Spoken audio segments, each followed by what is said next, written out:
Magandang araw mga kapatid.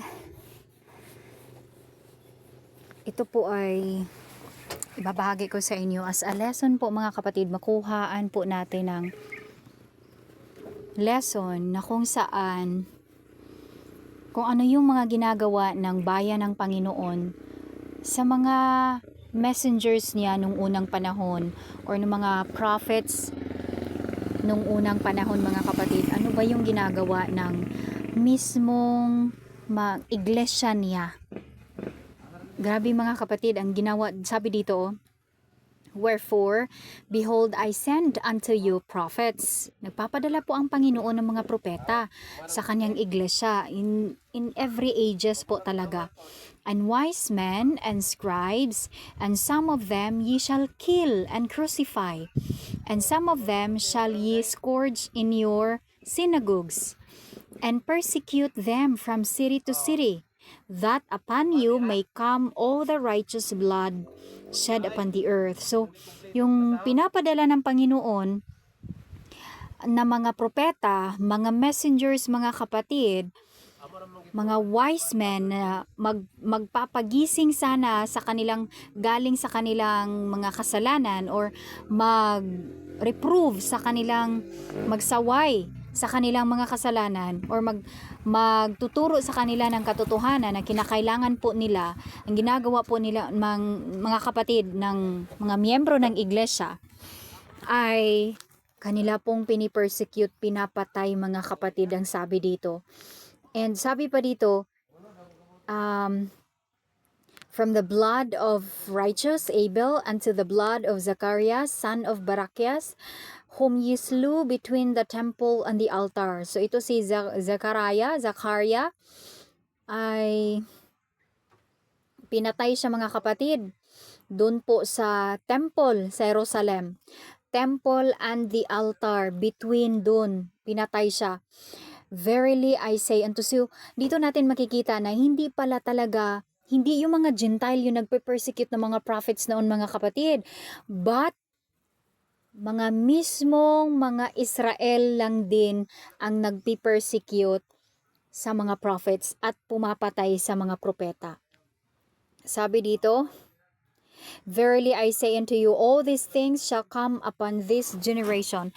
O Jerusalem, Jerusalem, thou that killest the prophets and stonest them which are sent unto thee, how often would I have gathered thy children together, even as a hen gathereth her chickens under her wings, and ye would not.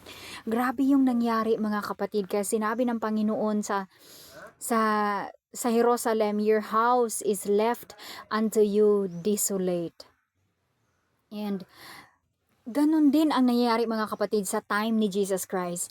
Ang pakay sana talaga niya na mailigtas yung Jerusalem, yung mga Hudyo sa kanyang panahon, kung tinanggap lang sana siya. Ngunit sila mismo mga kapatid ang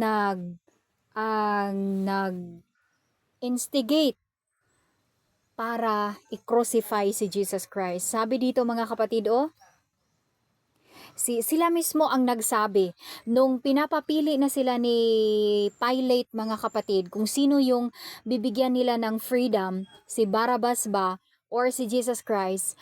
Ang pinili nila ay si Barabbas at si Jesus Christ ang sinasabi nila ay i-crucify. Tapos tinanong ni Pilate, naghugas siya ng kamay. Romans ito si Pilate mga kapatid, ngunit hindi talaga siya siya mismo ang nagsabi na wala siya nakitang kasalanan kay Jesus Christ. Ngunit ang sinisigaw po ng mga Hudyo, simula sa mga Pharisees, mga Sadducees, mga rabbis, ang sinisigaw nila ay i-crucify talaga si Christ. At sinabi nila, His blood be on us and upon our children. Grabe mga kapatid, no?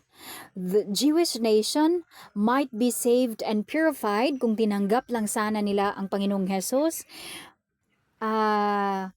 Purified, which was paid a ransom for the sins of the world, was to them the final guilt and the cup of their iniquity. Yung dugo sana ng Panginoon na sana magbayad sa kasalanan ay na mag-purify sana sa Jewish nation at magligtas sa kanila, sila mismo ang dahilan kung bakit po mas spilled out yung blood ni Christ, mga kapatid. Sana mangyayari naman din pa rin, mga kapatid, yung crucifixion ni Christ. Ngunit hindi po, kung tinanggap nila si Christ, hindi po sila ang gagamitin ni Satan para i-crucify si Jesus Christ.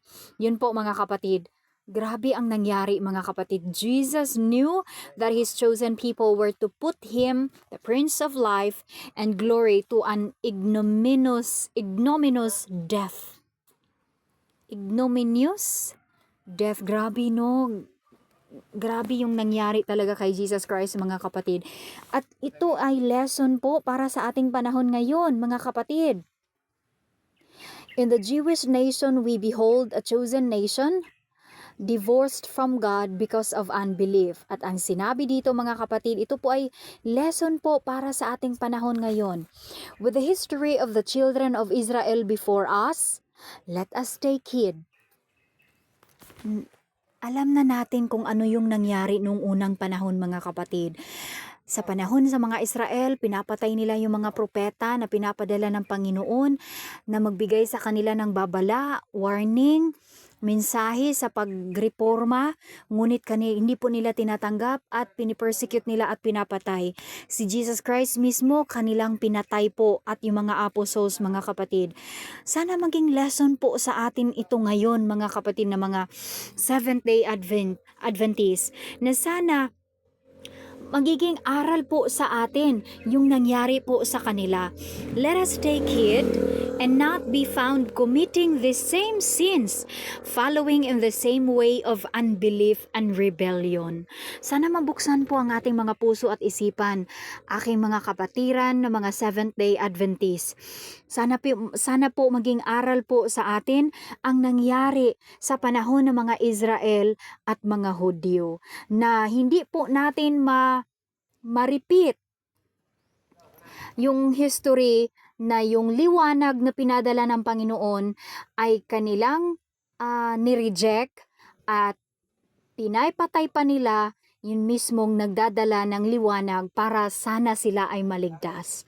Sana po ito ay maging aral sa ating lahat and mabuksan sana ang ating mga puso at isipan, and let us repent po, mga kapatid, at hanapin po, makinig po tayo sa mga turo na binibigay po ng ating, meron pong nagtuturo ng mga about reformation, about sa mga bagong liwanag na hindi pa po natin naintindihan. Huwag po tayong mag-prejudice, mga kapatid. And may God bless us all. Thank you po sa pakikinig.